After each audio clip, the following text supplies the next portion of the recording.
I was 18 years old when I got married. I belonged to a very conservative family, a Baloch family, where good daughters never say no to their parents. My father wanted me to get married, and all I said was, if that makes you happy, I'll say yes.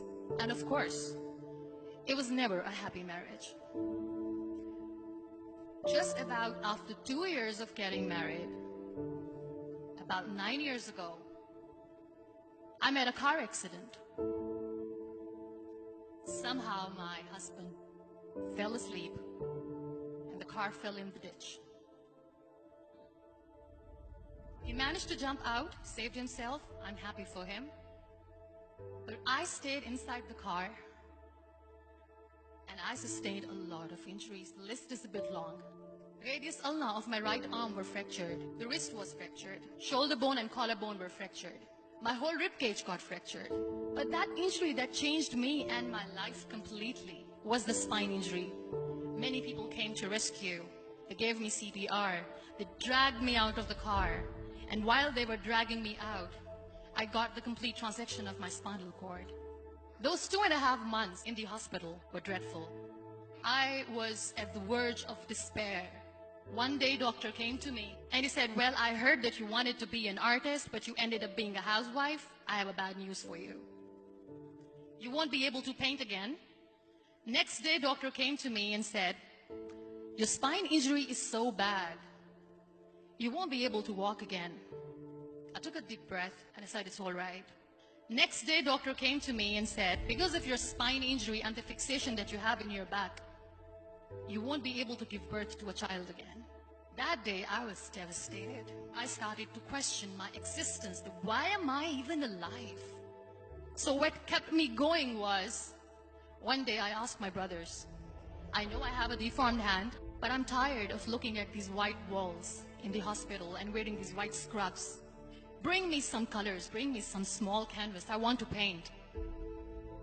So the very first painting I made was on my deathbed, where I painted for the very first time.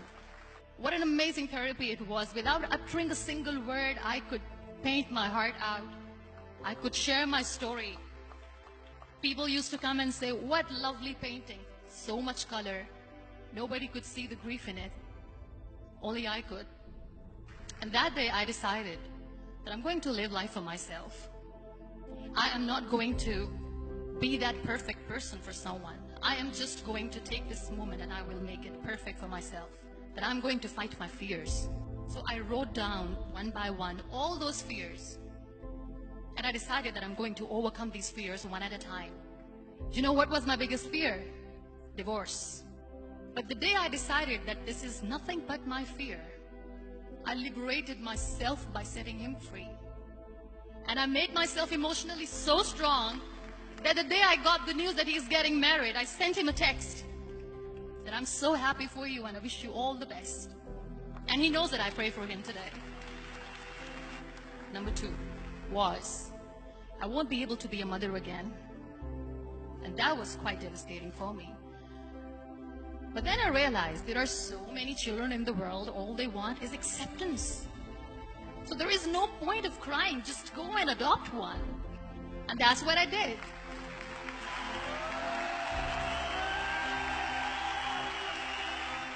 I gave my name in different organizations, different orphanages, and I waited patiently. 2 years later, I got this call from a very small city in Pakistan. I got a call and they said, are you Muniba Mazari? There is a baby boy and would you like to adopt? I could literally feel the labor pain. I said, yes, yes, I am going to adopt him. I am coming to take him home. And that day, I was 2 days old, and today he's 6. You know, when you end up being on the wheelchair, what's the most painful thing? People think that they will not be accepted by the people because we, in the world of perfect people, are imperfects. So I decided to appear more in public. I started to paint. I have done a lot of modeling campaigns. I decided that I'm going to join the national TV of Pakistan as an anchor person. I became the National Goodwill Ambassador for UN Women Pakistan, and now I speak for the rights of women, children. I was featured in BBC 100 Women for 2015. I'm one of the Forbes 30 under 30 for 2016. So when you accept yourself the way you are, the world recognizes you. It all starts from within. We have this amazing fantasy about life. This is how things should work.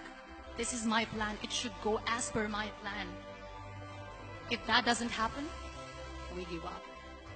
I never wanted to be on the wheelchair. Never thought of being on the wheelchair. This life is a test and a trial, and tests are never supposed to be easy. So when you're expecting ease from life, and life gives you lemons, then you make the lemonade, and then do not blame life for that. It is okay to be scared. It is okay to cry.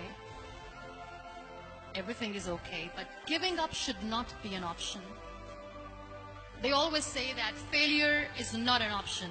Failure should be an option, because when you fail, you get up, and then you fail, and then you get up, and that keeps you going. Embrace each and every breath that you are taking. Celebrate your life. Live it. Don't die before your death. Real happiness lies in gratitude. So be grateful, be alive, and live every moment.